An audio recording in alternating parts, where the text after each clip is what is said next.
buy on dip strategy continues. I mean, there is no doing away with the fact India remains a buy market. There is going to be global growth. The only thing is, in the dip, at what dip level do you want to buy is your call. Dip can dip further because this is the first initial shock the globe is getting in terms of balance sheet shrinkage as well as rising interest costs. But having said that, a negative interest rate scenario bodes well for emerging markets, commodities, and real estate, hard assets. So, in that context, if there is a dip in the markets, please don't get very shaky about the direction of the markets in the medium to long term. It's on the upside.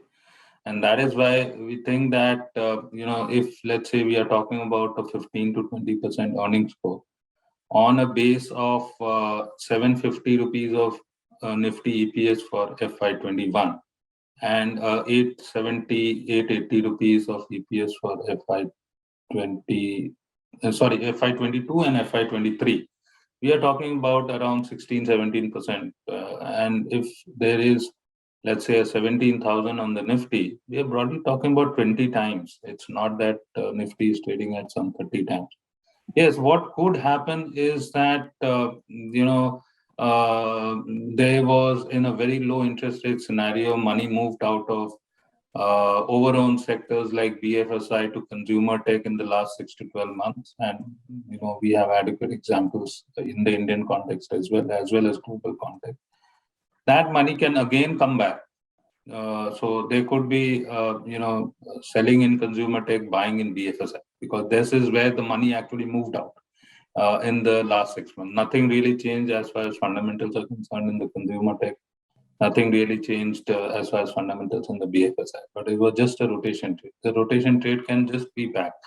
But within the overall scheme of things, the point that mid and small caps will do quite well over a period of next 2-3 years, that stays. Indian markets and Indian corporate cycle is on the up. India will be one of the highest growth countries in the world in FY23.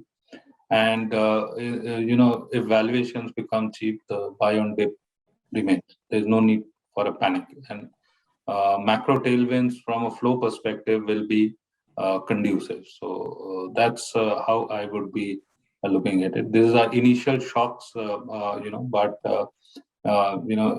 moderate inflation and moderate rate rises really is not that unconducive for equity market, not only in India but globally. So that's how I would put it.